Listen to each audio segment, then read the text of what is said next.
আসলে আমরা যখন ডিপ্লোমা বলি কিংবা কারিগরি বলি এই জায়গাগুলো নিয়ে কথা বলি, তখন আসলে আমাদের পুরো বাংলাদেশের যে দুর্দশাগ্রস্ত অবস্থা প্রত্যেকটা সিস্টেমে সেটার চিত্রটা ভেসে ওঠে। এবং বাংলাদেশের যতগুলো সেক্টর আছে সবচেয়ে বেশি দুর্নীতিগ্রস্ত, লুটপাটের, ধান্দাবাজির সেক্টরগুলোর যদি তালিকা করা হয়, উপরের দিকে যে কয়েকটা থাকবে তার মধ্যে একটা হচ্ছে এই কারিগরি সেক্টর। আমরা জুলাইয়ের অবদান কেন্দ্রিক এই জায়গাটা নিয়ে আলাদা করে কথা বলতে চাই না এই কারণে, কারণ আমি এটা বিশ্বাস করি যে বাংলাদেশের প্রত্যেকটা সেক্টরের মানুষ যারা পরিবর্তনটা চেয়েছিল, বিবেকবোধ সম্পন্ন, দল মত ধর্ম বর্ণ নির্বিশেষে প্রত্যেকেই জুলাই রাজপথে নেমে এসেছিল।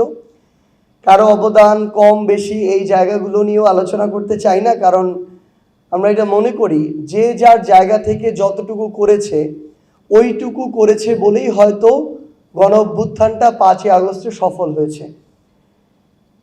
হয়তো যে মা একটু খাবার নিয়ে এসেছিলেন রাস্তায়, যে ভাই তার সামর্থ্য থেকে 2 বোতল পানি কিনে দিয়েছিলেন শিক্ষার্থীদেরকে, তার প্রত্যেকটা জিনিসই অভ্যুত্থানের জন্য গুরুত্বপূর্ণ ছিল।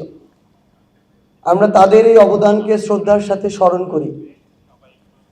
আমরা যখন বাংলাদেশের কারিগরি সেক্টরের দিকে তাকাই, আমাদের কাছে মনে হয় বিগত 16 বছর থেকে শুরু করে আজকের দিন পর্যন্ত যখনই যারা ক্ষমতার গুরুত্বপূর্ণ জায়গাগুলোতে ছিল, যখনই কর্মসংস্থানের গল্প এসেছে, তখনই আমাদের এই কারিগরি সেক্টর নিয়ে অনেক অনেক স্বপ্ন দেখানো হয়েছে, অনেক অনেক পরিকল্পনা বলা হয়েছে। কিন্তু বাংলাদেশে এই ধরনের অনেক ভুতুড়ে শিক্ষা প্রতিষ্ঠান আছে যেগুলো কারিগরি শিক্ষা প্রতিষ্ঠান। দেখবেন প্রতিষ্ঠান আছে, কোনো শিক্ষক নাই, আবার প্রতিষ্ঠান আছে শিক্ষক আছে শিক্ষার্থী নাই।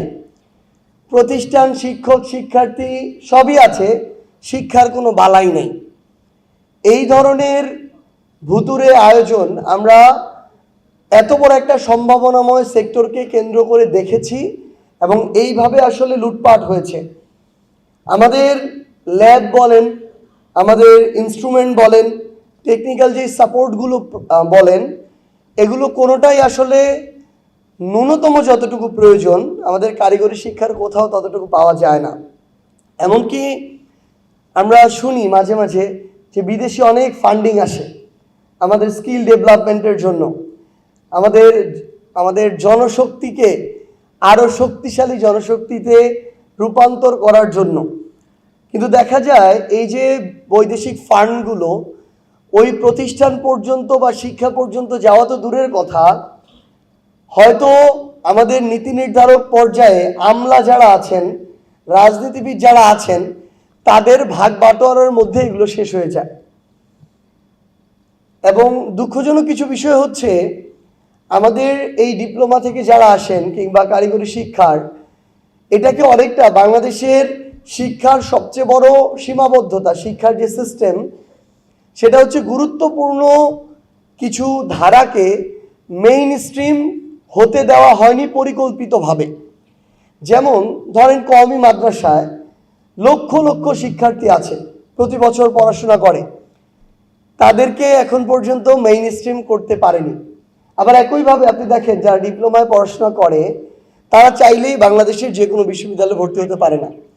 তাহলে আপনি একই সাথে আমার যে বন্ধুটা আমার সাথে এসএসসি পাশ করলো, এরপরে সে তার স্কিল ডেভেলপমেন্টের বা একটা জায়গা এক্সপার্ট হওয়ার জন্য ডিপ্লোমার লাইনে গেল, আমি জেনারেল লাইনে থাকলাম, কিন্তু পরবর্তীতে আমাদের মধ্যে ওই বেতনের স্কেল বলি, বাংলাদেশের সামাজিক যে চাকুরির কাঠামো সেখানে সম্মানের জায়গা বলি, বিভিন্ন উচ্চশিক্ষার প্রতিষ্ঠানের সুযোগের জায়গা বলি, প্রত্যেকটা জায়গায় যখন বিস্তর একটা বৈষম্য করা হয়, একটা রাষ্ট্রের পক্ষ থেকে আয়োজন করে এর চেয়ে বড় শোষণ তো আর হইতে পারে না।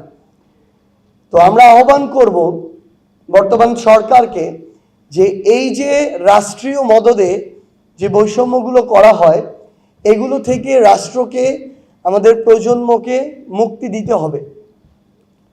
এবার একটু যদি আমরা বাংলাদেশের রাজনৈতিক কাঠামোটার দিকে আসি, আসলে এটা তো একটা সিস্টেম। এরকম বাংলাদেশের শত শত সিস্টেম মিলে আমার এই রাষ্ট্র কাঠামোটা চলছে।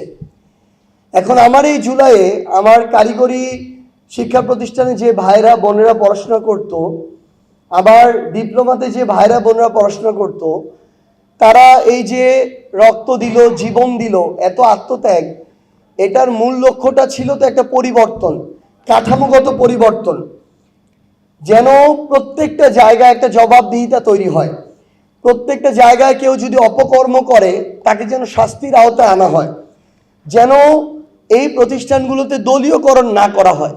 ইভেন আপনারা খোঁজ নিয়ে দেখবেন যে আমার প্রত্যেকটা শিক্ষা প্রতিষ্ঠান একটা ইউনিয়ন পর্যায়েও যেটা আছে, উপজেলা পর্যায়েও যেটা আছে, বিএনপির নেতা না হলে, বিএনপির সুপারিশ না থাকলে ওই শিক্ষা প্রতিষ্ঠানের গুরুত্বপূর্ণ দায়িত্বে কেউ যেতে পারে না।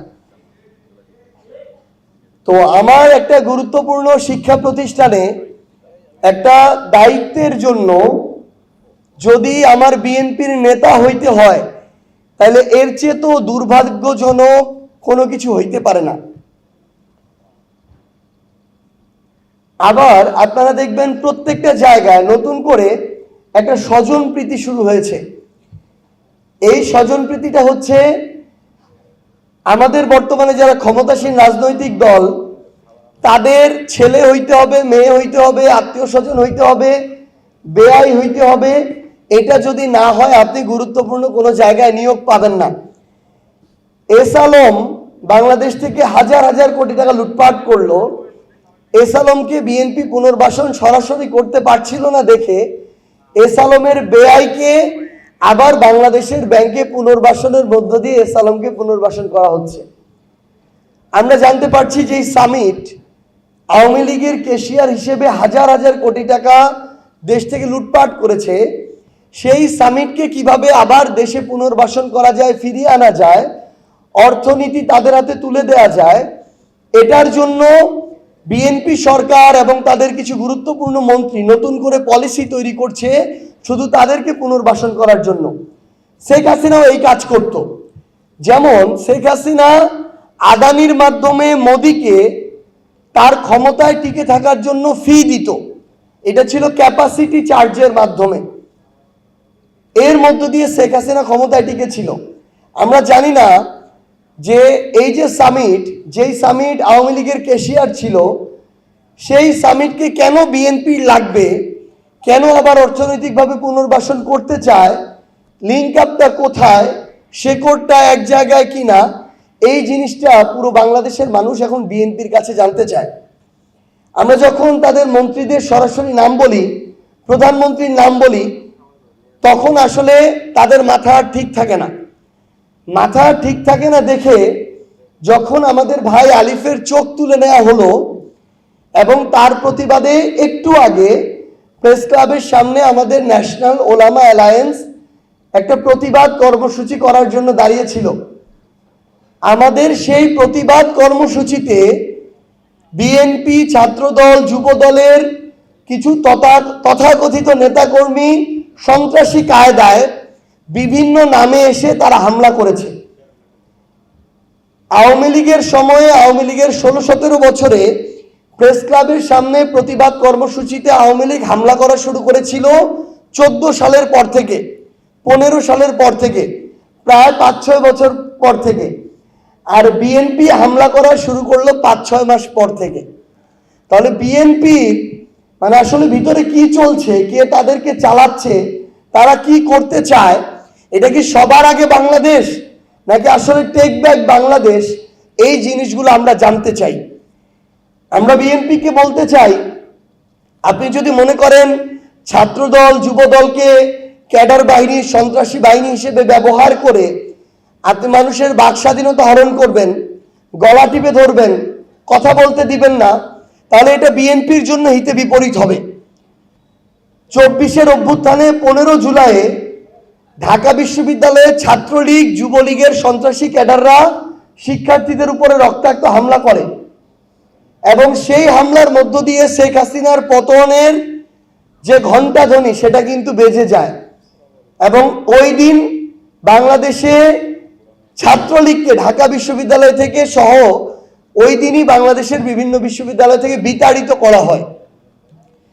তো বিএনপি যদি এখন ছাত্রদল যুবদলকে সেম ভাবে ব্যবহার করতে চায়, আমরা বিএনপিকে 6 মাসের মধ্যে এই কথা বলতে চাইনি, কিন্তু তারা যেহেতু করা শুরু করেছে আমাদের বলতে হবে যে বিএনপি যদি ছাত্রদল যুবদলকে এইভাবে বিরোধী মত দমনের জন্য সন্ত্রাসী কায়দায় ব্যবহার করতে চায়, তাহলে এই ছাত্রদল যুবদলের মধ্য দিয়ে বিএনপির পতনের ঘণ্টাধ্বনি বাজা শুরু হবে। আমরা তাদেরকে শুধু আহ্বান করব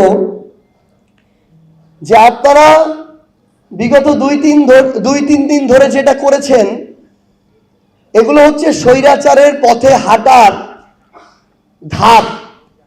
আপনারা যদি এই পথে হাঁটতে চান, আপনাদের পরিণতি খুব ভালো হবে না। মুখে মুখে সবার আগে বাংলাদেশ জাতীয়তাবাদী দল, আর কাজের মধ্য দিয়ে হচ্ছে স্বৈরাচারী স্বভাব, তাহলে তারেক রহমানের যে পরিকল্পনা তিনি দেখাচ্ছেন, যেটা তিনি বলেছিলেন আই হ্যাভ এ প্ল্যানের মধ্য দিয়ে, এই পরিকল্পনা বাংলাদেশের মানুষ ঐক্যবদ্ধভাবে প্রতিহত করবে। আপনারা এই দেশের একটা ভঙ্গুর অর্থনৈতিক সময়ে লুটপাটের রাজনীতি শুরু করেছেন, চাঁদাবাজির রাজনীতি শুরু করেছেন, দখলদারিত্ব আর দলীয়করণের রাজনীতি শুরু করেছেন, স্বজনপ্রীতি আর ক্ষমতার অপব্যবহারের মধ্য দিয়ে প্রত্যেকটা প্রতিষ্ঠান দখলের রাজনীতি শুরু করেছেন। এই রাজনীতি করে যদি মনে করেন যে বাংলাদেশের মানুষ আপনাদেরকে সমর্থন দিবে, গণভোটের সাথে গাদ্দারি করে যদি মনে করেন আপনাদেরকে সমর্থন দিবে, আপনাদের এই স্বপ্ন কোনোদিন বাস্তবায়ন হবে না ইনশাআল্লাহ।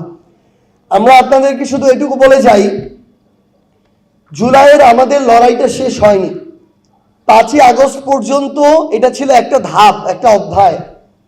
হয়তো অন্তর্বর্তীকালীন সরকার আরেকটা অধ্যায়, বর্তমান বিএনপির যে সরকার সেটা আরেকটা অধ্যায়। যতদিন না আমরা কাঙ্ক্ষিত বাংলাদেশ পাচ্ছি, ততদিন যদি আমরা কথা বলা বন্ধ করে দেই, প্রতিবাদের ভাষাটা স্তিমিত হয়ে যায়, আমরা যদি ক্ষমতাসীনদের কাছে নীরব হয়ে যাই, তাহলে আমাদেরকে পূর্বের চেয়ে আরো খারাপ অবস্থায় ফিরে যেতে হবে। এই জন্য আপনাদের কাছে আহ্বান করব, যে যে পেশায় আছেন, যেই দলে থাকেন, আমাদের বিবেক বোধটাকে জাগ্রত রেখে আমরা যেন সত্যকে সত্য বলতে পারি, জালিমকে জালিম বলতে পারি, অন্যায়কে অন্যায় বলতে পারি। যদি আমরা এটা বলতে পারি, তাহলে আমাদের কাঙ্ক্ষিত বাংলাদেশ আমরা পাবো ইনশাআল্লাহ।